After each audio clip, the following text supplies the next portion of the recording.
نحمده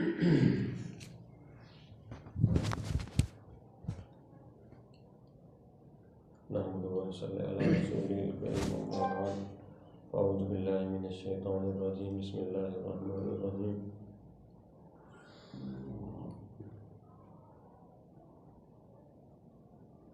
اهدنا الصراط المستقيم صدق الله العظيم صدق رسوله النبي الكريم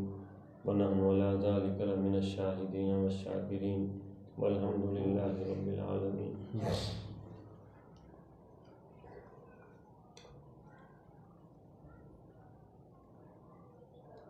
میرے عزیز دوستو، اللہ جل شانہ نے اس کائنات کو پیدا فرمایا، اس کے اندر انسان کو بھیجا اور فرما دیا کہ اس کائنات کی سب سے بڑی تخلیق انسان ہے، اور اس کے بعد انسانیت کی تخلیق کی جو غرض اور مقصد ہے وہ بھی بیان فرمایا کہ میں نے جن و انس کو نہیں پیدا کیا لیکن مگر اپنی معرفت کے لیے، یعنی انسان اور جنات کے پیدا کرنے کا مقصد یہ ہے کہ وہ اللہ جل شانہ کی معرفت حاصل کریں۔ پھر جنات اور انسان میں سے انسان کو اللہ جل شانہ نے فضیلت عطا فرمائی۔ روایات کے اندر موجود ہے کہ جب یہ کائنات بنی، انسان کی آبادی سے پہلے یہاں جنات آباد تھے۔ اس کی دلیل کیا ہے؟ اس کی دلیل یہ ہے کہ جو ابلیس شیطان ہے وہ انہی میں سے تھا، لیکن عبادت کی وجہ سے اور اللہ کا قرب حاصل کیا، فرشتوں کا بھی سردار بن گیا۔ اور روایات کے اندر یہ بھی موجود ہے کہ جب ان جنات نے اس زمین پر سرکشی اختیار کی، فساد مچایا، تو اللہ جل شانہ نے ابلیس جو ہے، اس وقت تو اللہ جل شانہ کی بارگاہ میں بڑا برگزیدہ تھا، اسی کی نیابت میں فرشتوں کی فوجیں بھیجیں جنات کو ختم کرنے کے لیے۔ باقاعدہ جنگ ہوئی، جنات کو اس دنیا سے ختم کیا گیا، جو تھے وہ ویرانوں میں چلے گئے، یا جو بھی ان کا وہ تسلط توڑا گیا۔ اس کے بعد اللہ جل شانہ نے انسان کو بھیجا اور انسان کو وہ اپنی نیابت، اپنی خلافت سپرد کی اور فرمایا کہ یہ میرا نائب ہے۔ ہمارے حضرت نور اللہ مرکزو فرمایا کرتے تھے کہ انسان کے اندر ظاہری بات ہے جو اصل ہوتا ہے، جو اس کا نائب ہوتا ہے، اس کے اندر وہی صفات ہوتی ہیں جو اصل کے اندر موجود ہوتی ہیں۔ انسان کے اندر فرمایا کہ وہ تمام صفات جو اللہ جل شانہ کی ذات اقدس کے اندر موجود ہیں، وہ اللہ جل شانہ نے انسان میں ودیعت رکھ دی۔ اب اس کے اختیار کے اندر ہے کہ ان صفات کو استعمال کرتے ہوئے وہ اپنا مالک سے اپنا تعلق درست کر لے۔ پھر اگر دیکھا جائے تو انسانیت جو ہے،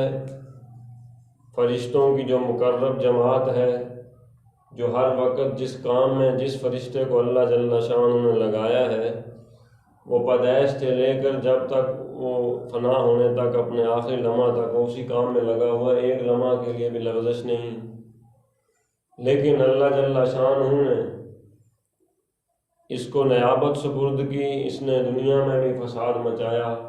سارے کام کیے، لیکن اس کے باوجود بھی اللہ جل شانہ نے انسان کو فرشتوں پر بھی فضیلت عطا فرمائی۔ ایک تو فضیلت یہ ہے کہ حضرت آدم علیہ السلام کو اللہ جل شانہ نے فرشتوں سے سجدہ کروایا۔ دوسری فضیلت، نبی آخر زمان حضرت محمد صلی اللہ علیہ وآلہ وسلم جب معراج پر تشریف لے کر گئے، سفر معراج جاری تھا، جب عرش معلیٰ شروع ہوا، ایک حد تک حضرت جبرائیل علیہ السلام ساتھ چلے۔ اس کے بعد جبرائیل علیہ السلام نے فرمایا کہ یا رسول اللہ اب میں آگے نہیں جا سکتا، ظاہری بات ہے ہم سفر تھے شروع سے، نبی کریم صلی اللہ علیہ وسلم نے فرمایا کہ جبرائیل تم میرے ساتھ چلو۔ تو جبرائیل علیہ السلام نے فرمایا کہ یا رسول اللہ اگر میں یہاں سے ایک بلشت بھی آگے ہوا تو میرے پر جل جائیں گے۔ آگے اللہ جل شانہ کی اتنی زیادہ تجلیات ہیں، لیکن حضور نبی کریم صلی اللہ علیہ وسلم نے اس سے آگے بھی سفر جاری رکھا۔ اس سے آپ اندازہ کر لیں انسانیت کی معراج کہاں تک ہے۔ اور اس کے بعد اگر ہم باقی انبیاء کے مقام و مراتب کے ساتھ حضور نبی کریم صلی اللہ علیہ وسلم کے مقام مرتبہ کا موازنہ کرنا چاہیں تو اگر آپ غور کریں تو حضرت عیسیٰ علیہ السلام کو جب آسمان پہ اٹھایا گیا، حالانکہ ملاقات کے لیے نہیں، آسمان پر وہ قیام کے لیے تشریف لے کر گئے، معراج نہیں تھی ان کی وہ، لیکن جب دنیا سے تشریف لے جا رہے تھے، حالانکہ انہوں نے پہلے سے رہبانیت اختیار کر لی تھی، دنیا کے تمام اسباب، یہاں تک کہ نہ انہوں نے اپنی زندگی مبارک کے اندر نکاح کیا، نہ دنیا کی کوئی چیز استعمال کرتے تھے، جنگلات میں رہتے تھے، یہاں تک کہ ان کے پاس ایک تکیہ تھا۔ ہمارے حضرت نور اللہ مرکزو فرمایا کرتے تھے کہ وہ تکیہ بھی پھینک دیا تھا، سر کے نیچے پتھر رکھ کے لیٹا کرتے تھے۔ لیکن جب آسمان پہ اٹھائے جا رہے تھے تو ان کی خرقہ کے اندر ایک سوئی موجود تھی، تو اللہ جل شانہ نے فرمایا کہ عیسیٰ یہ دنیا کی چیز ساتھ کیوں لے کر آ رہے، چلو اس کو چھوڑ کر آؤ۔ اس کے بعد ہمارے عزیز نبر اللہ مرکزو فرمایا کرتے تھے جب حضور نبی کریم صلی اللہ علیہ وسلم کا معراج ہوا، جب حضور نبی کریم صلی اللہ علیہ وسلم عرش معلیٰ پہ پہنچے، نالین مبارک اتارنا چاہے تو اللہ جل شانہ نے فرمایا میرے محبوب جوتا پہن کر آ جا۔ سبحان اللہ۔ ہمارا کہ اس سے اندازہ کریں کہ حضور نبی کریم صلی اللہ علیہ وسلم کی روحانی ترقی کتنی زیادہ تھی کہ اللہ جل شانہ نے فرمایا کہ آپ نالین مت اتاریں۔ طویل واقعات اور بہت کچھ ہوا اس سفر میں، تو خیر اللہ جل شانہ نے فرمایا کہ میں نے اپنی نیابت انسان کو، ابن آدم کو، آدم علیہ السلام کے ذریعے سے سپرد کر دی۔ اب یہ نیابت، اس میں کچھ خصوصیات، کچھ صفات وہ ہیں جو اللہ جل شانہ کی ذات اقدس کے ساتھ خاص ہیں، کچھ جو ہیں وہ انسان کے لیے بھی اللہ جل شانہ نے فرمایا کہ تم بھی اس کو اختیار کرو۔ جو جن کے بارے میں اللہ جل شانہ نے منع فرمایا، مثلاً کبریائی، تکبر، بڑا پن،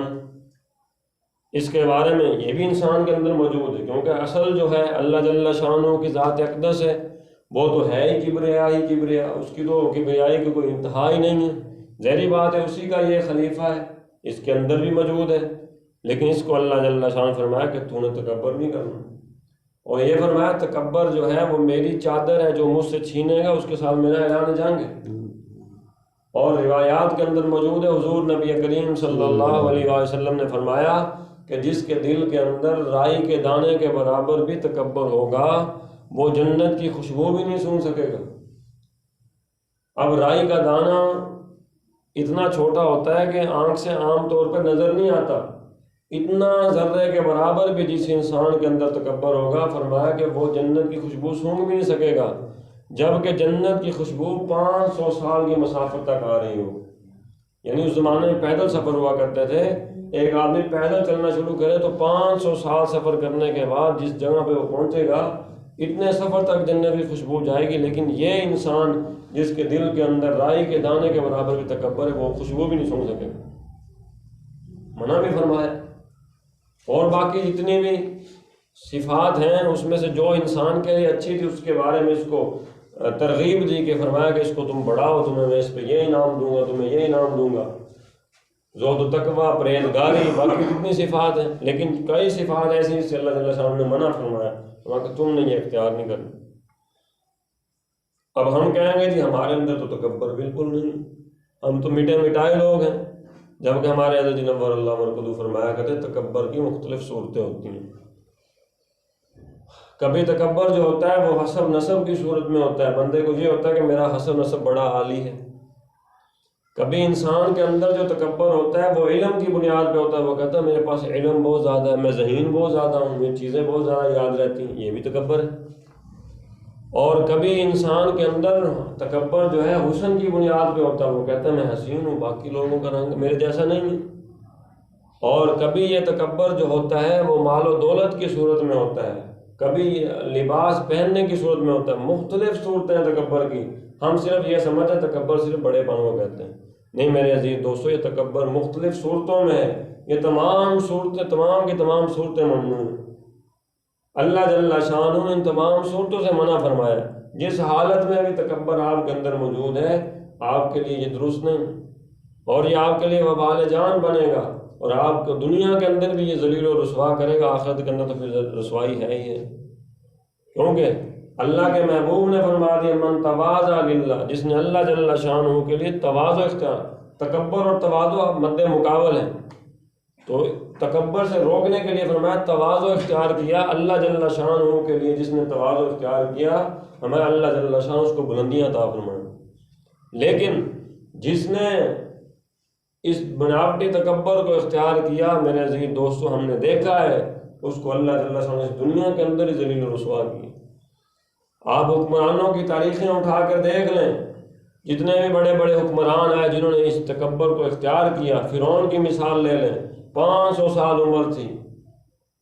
اور 500 سال اتنی بڑی سلطنت کا بادشاہ تھا، انا ربکم الاعلیٰ کا دعویٰ کر دیا۔ یہ کیا تھی، کس بنیاد پہ اس نے کیا؟ یہی تکبر تو بڑھا اس کا، بڑھتا گیا اس نے یہاں تک کہتا میں سب سے بڑا رب میں ہی ہوں، مجھے ہی آپ خدا مانو اور مجھ سے ہی اپنی مشکلات کا جو ہے نا مطالبہ کرو۔ اور پھر ہوا کیا کہ ایک سمندر، ایک دریا کی چھوٹی سی لہر سے اللہ جل شانہ اس کو جو ہے نا تہس نہس کر کے رکھ دیا،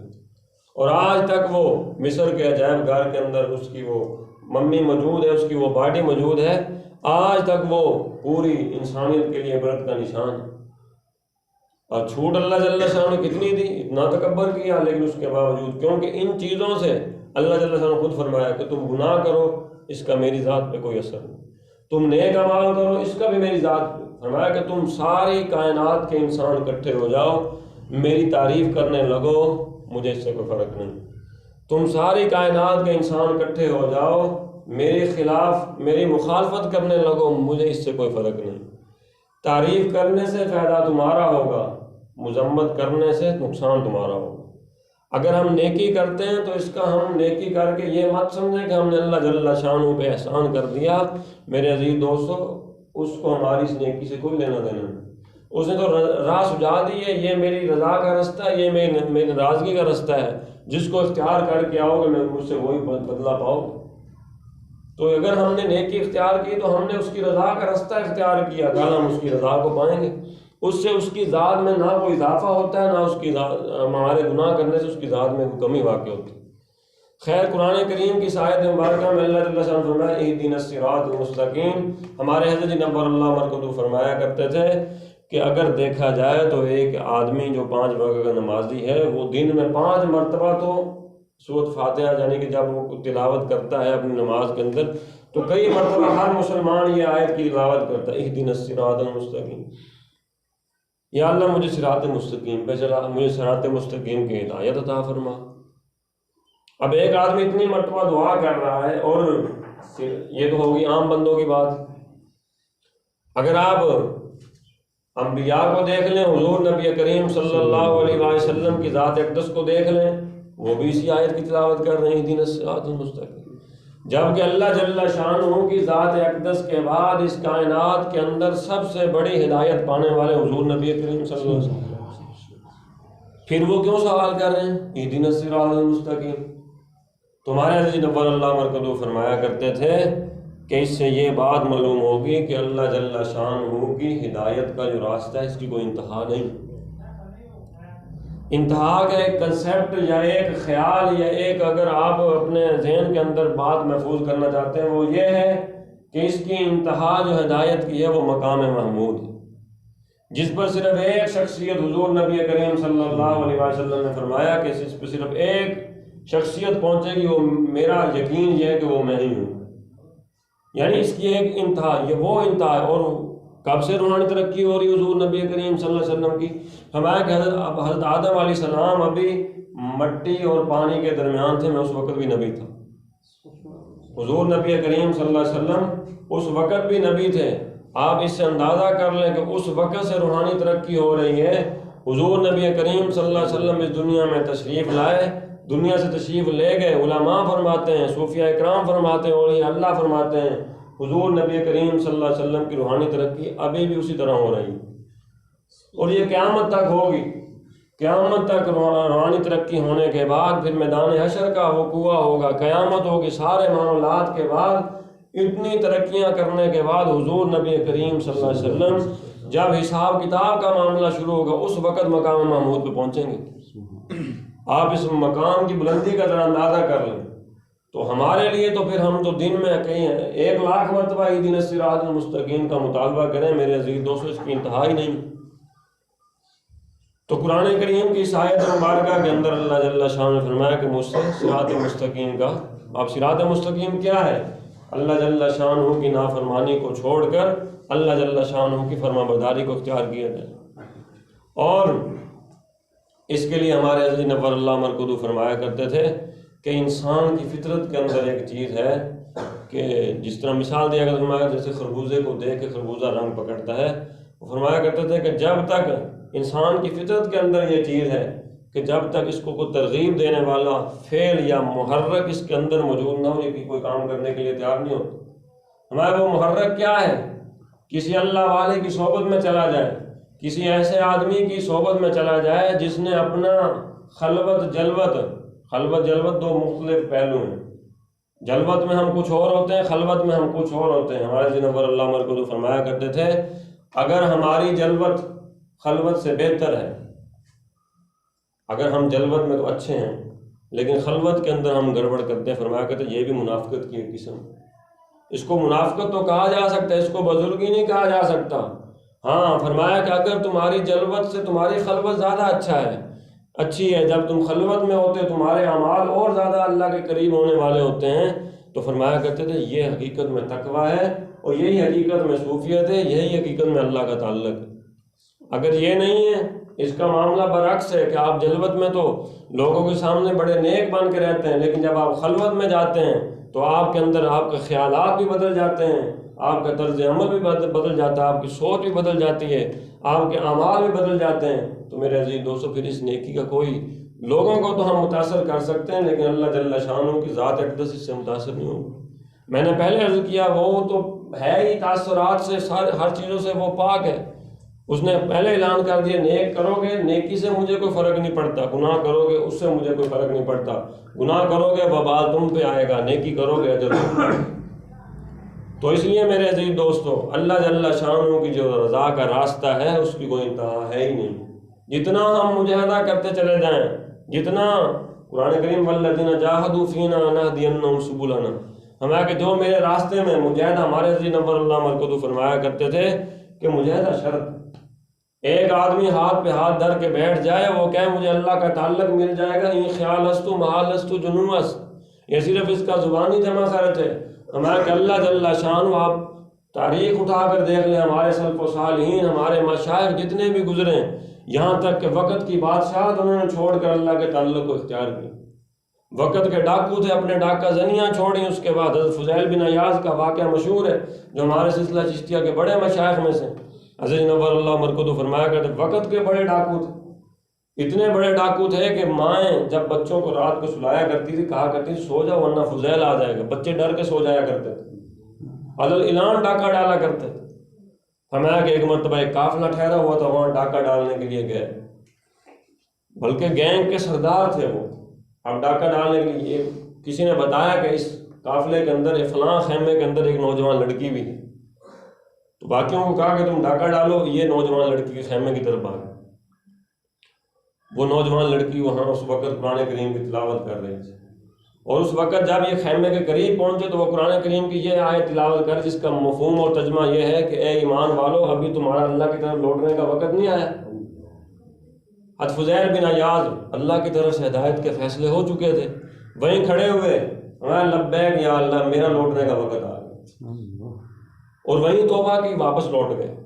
اپنے ساتھیوں کو کہا کہ جی میں نے توبہ کر لی ہے ڈاکہ زنی سے، آئندہ میں ڈاکہ نہیں ڈالوں۔ حضرت نور اللہ مرکز فرمایا کہ جب اللہ جل شانہ کسی کو اپنا بنانا چاہتے ہیں اس سے کوئی نہیں پوچھ سکتا، وہ بدھ گدھے سے لا کر ولایت کا تاج سر پہ رکھ دے کوئی نہیں پوچھ سکتا، وہ اسباب بھی پیدا کر دیتا۔ فرمایا کہ فضیل بن عیاض کی ایک خصوصیت تھی کہ ڈاکہ ڈالنے کے زمانہ کے اندر ان کی یہ عادت تھی کہ جہاں ڈاکہ ڈالتے تھے ان کے حصے میں جو مال آتا تھا وہ لکھ لیا کرتے تھے کہ فلاں جگہ ڈاکہ ڈالا، اتنا مال میرے حصے میں ہے۔ اب حضرت نبی اللہ مرکز فرمایا کہ دور حاضر کے اندر لوگ توبہ تو کر لیتے ہیں، کہتے ہیں ہم نے توبہ کر لی، لیکن فرمایا کہ توبہ نا اس وقت تک قبول نہیں ہے۔ کیا توبہ کی تشریح حضرت نبی اللہ مرکز فرمایا کہ اگر تم نے توبہ کر لی، اب توبہ کرنے کے بعد دیکھو تم نے غیبت کس کی تھی۔ اگر وہ بندہ موجود ہے اس کے پاس چلے جاؤ، بتاؤ اس کو کہ یار میں نے آپ کی فلاں موقع پر غیبت کی تھی، مجھے معاف کر دو، میں آپ سے معافی چاہتا ہوں۔ ہمارا کہ اگر تم نے کسی کا مال چرایا ہے، توبہ کر لی ہے، اب توبہ کر کے لوگ حاجی بن جاتے نہیں، ہم نے توبہ کر لی اب مال چرایا، فرمایا کہ مال جب تک لٹاؤ گے توبہ کا کوئی اعتبار نہیں۔ اس طرح باقی معاملات ہیں، ایک بندے نے نماز نہیں پڑھی، وہ بالغ ہوا، بالغ ہونے کے بعد 30 سال کی عمر تک وہ گناہوں میں پڑا رہا، ایک نماز نہیں پڑھی، اب 30 سال کی عمر میں وہ کہتا جی میں نے اب توبہ کر لیا، میں تبلیغ میں وقت لگانا شروع کر رہا ہوں۔ توبہ قبول اس وقت ہوگی میرے عزیز جب تک وہ پچھلی بالغ ہونے کے بعد بھائی نمازیں نہیں لٹائے گا، کیونکہ نماز تو معاف ہے ہی نہیں کسی صورت۔ اس طرح حضرت فضیل بن عیاض رحمۃ اللہ جب انہوں نے توبہ کی، جب توبہ کرنے کے بعد پھر اسی پہلو کی طرف غور کیا کہ ظاہری بات ہے میں نے جس بندے کا مال چرایا تھا وہ واپس لٹایا جائے۔ اب جا رہے ہیں لوگوں کے پاس، لوگ کہہ رہے ہیں ہم مانتے نہیں، تو جھوٹ بول رہا ہے، تو اتنا بڑا ڈاکو تو ہمیں دھوکہ دے رہا ہے کہ ہم مطمئن ہو جائیں پھر تو ڈاکہ ڈالے گا۔ تو فرمایا کہ نہیں، میں نے ڈاکہ دینی چھوڑ دی ہے، فلاں سن میں آپ کے ہاں اتنا ڈاکہ ڈالا تھا، اس میں سے میرے حصے میں اتنا مال آیا تھا، جو مال محفوظ تھا وہ مال لٹا دیے، جب مال ختم ہو گیا مزدوریاں کر کر کے ان کا بدلہ لٹایا، کسی سے معاف کروایا۔ اسی دوران ایک عیسائی کے پاس گیا، اس کے گھر میں بھی ڈاکہ ڈالا تھا، اس کو کہا فلاں سن کے اندر فلاں ڈاکہ ڈالا تھا، میرے حصے کے اندر آپ کے گھر کے اندر جو چوری ہوئی تھی اتنا مال آیا تھا، تو وہ مجھے آپ معاف کر دیں یا اس کا بدلہ لے لیں، جو آپ صورت بناتے ہیں۔ اس عیسائی نے کہا کہ نہیں، تیری توبہ پہ مجھے شک ہے، تو فراڈ کر رہا ہے، لہذا تو آج چلا جا، کل آنا پھر تیرے بارے میں سوچوں گی۔ تو فضیل بڑے پریشان ہوئے، ظاہری بات جس بندے نے حقیقی طور پہ توبہ کر لی ہو پتہ نہیں کیا کہے گا، وہ کیسے حق معاف ہوگا مجھ سے۔ خیر دوسرے دن وہ متعینہ وقت پر تشریف لائے تو وہ عیسائی اس نے کہا کہ بات چیت بعد میں ہوگی، پہلے جاؤ میرے دوسرے کمرے کے اندر نا ایک تھیلی پڑی ہو الماری کے اندر، وہ تھیلی اٹھا کے لاؤ۔ اب فضیل بن عیاض نبر اللہ نے سوچا کہ اب میرا امتحان لے رہا، اس کے اندر سونا وغیرہ ہے، چاندی ہوگی، یہ بھی امتحان لے رہا کہ میں دیکھ کر پھر پھسل جاؤں۔ خیر انہوں نے وہ خاموشی سے اٹھائی، بغیر کھولے اس کو آگے ہاتھ میں پکڑا دی۔ اب جب اس کے ہاتھ میں پکڑائی تو وہ عیسائی جو ابھی حضرت فضیل بن عیاض نبر اللہ مرکزوں کو کہہ رہا تھا کہ تیری توبہ میں مجھے شک ہے، تو فضیل کو فرمانے لگا کہ فضیل تیرے 2 خوشخبری ہیں۔ حضرت فضیل نے فرمایا اب پھر مذاق بنا رہا ہے، تو وہ عیسائی کہنے لگا کہ پہلی خوشخبری تو یہ ہے کہ مجھے کلمہ پڑھا دے۔ حضرت نبر اللہ مرکز یہاں فرمایا کرتے تھے دیکھو ایک کچھ ایام پہلے جو وقت کا بڑا ڈاکو تھا، جب اس نے پکی توبہ کی، ایک ایسا انسان جو شاید عیسائیت پر ہی مر جاتا، توبہ کے ثمرات دیکھیں کہ اس کے حال میں مسلمان ہو گئے۔ اور دوسری بات اس عیسائی نے حضرت فضیل بن عیاض نبر اللہ مرکز کو کہی کہ اللہ نے تیری توبہ قبول کر لی۔ حضرت فضیل نے فرمایا کہ وہ کیا علامت ہے، آپ کیسے کہہ سکتے ہیں؟ انہوں نے کہا آپ کا قرآن کریم میں نے نہیں پڑھا، لیکن ہمارے انبیاء جو گزرے ہیں بنی اسرائیل کے، ان کے صحائف کے اندر میں نے پڑھا تھا کہ جو بندہ پکی سچی توبہ کرتا ہے اگر وہ مٹی کو ہاتھ لگائے وہ سونا ہو جاتی ہے۔ تو میں نے کل اس تھیلی کے اندر ریت ڈلوا کے رکھی تھی کہ تیرے سے اٹھواؤں گا، تیرا ہاتھ اس کو لگے گا، پتہ چل جائے گا تیری توبہ پکی ہے یا کچی ہے۔ لیکن جب آج میں یہ تھیلی کھول رہا ہوں یہ ساری کی ساری سونا ہو چکی ہوئی ہے۔ تو اس لیے میرے عزیز دوستو اللہ جل شانہ کی رضا کے راستے کی کوئی انتہا ہے ہی نہیں۔ من جدہ بجدہ، جتنی ہم کوشش کرتے چلے جائیں کوشش کم۔ اس لیے تو ہمارے حضرت نبر اللہ مرکزو فرمایا کرتے تھے، بلکہ حضرت بابا فرید فرمایا کرتے تھے نبر اللہ مرکزو کہ بھئی بعض لوگ ایک جام پیتے ہیں اور جناب پتہ نہیں کیا کیا واویلے کر بیٹھتے ہیں۔ فرمایا کہ ہم نے جاموں کے جام چڑھا دیے، کبھی اف تک نہیں کی۔ یعنی اس لائن کی جو جد و جہد کا راستہ ہے، جو اللہ تعالیٰ کی معرفت کا راستہ ہے، اس کے اندر ہے ہی مٹ جانا۔ جتنا آپ مٹتے چلے جائیں گے، حضرت نبی اللہ مرکزو مثال دیا کرتے فرمایا کرتے تھے کہ اللہ کا ولی اپنی بلایت اس طرح چھپاتا ہے جس طرح ایک نوجوان عورت کو حرام کا حمل ٹھہر جائے وہ چھپاتی ہے۔ یہ حقیقی طور پہ جو اللہ کے ولی ہیں، لیکن آج ہم دیکھتے ہیں کہ لوگ اپنے آپ کو ولی کہلا کے فخر محسوس کرتے ہیں۔ جبکہ ہمارے یہاں شیخ زکریا نور اللہ مرکز جنہوں نے فضائل اعمال لکھی، اتنے بڑے اللہ تعالیٰ کے محبوب بندے تھے، اس زمانہ کے اندر حضرت نور اللہ مرکز فرمایا کرتے تھے، اکثر احادیث پڑھاتے ہوئے ہمارے اساتذہ احادیث کا مصداق فرمایا کرتے تھے کہ دور حاضر کے اندر کسی نے اس حدیث کا مصداق دیکھنا شیخ زکریا کو دیکھ لی۔ اور کئی بزرگوں کے خواب کے اندر آ کے حضور نبی کریم صلی اللہ علیہ وسلم نے خود فرمایا شیخ وقت پہ قطب الکتاب ہے، لیکن فرمایا کہ ایک مرتبہ شیخ تشریف لائے، محفل کے اندر کوئی آپس میں جیسے ساتھی بیٹھے چہم گوئیاں کر رہے ہوتے ہیں، کر رہے تھے کہ شیخ وقت پہ قطب الکتاب ہے، شیخ وہاں فلاں ہیں فلاں ہیں۔ شیخ تشریف لائے، شیخ بیان نہیں کیا کرتے تھے، بعض نصیحت کے لیے کچھ دیر جب بات ہوئی تو فرمانے لگے کچھ لوگ کچھ ساتھی میرے بارے میں یہ کہتے ہیں کہ میں بڑا نیک آدمی ہوں۔ یہ جملہ فرمانے کے بعد فرمایا کہ زکریا کو تو اپنی آخرت کی پڑی ہوئی، زکریا کو تو یہ نہیں پتا اس کا خاتمہ کیسے ہوگا، اس لیے میاں مجھے صرف زکریا کہو، اس کے علاوہ میں کچھ نہیں جانتا میں کیا ہوں کیا نہیں، جب تک میرا خاتمہ درست نہیں ہو جاتا۔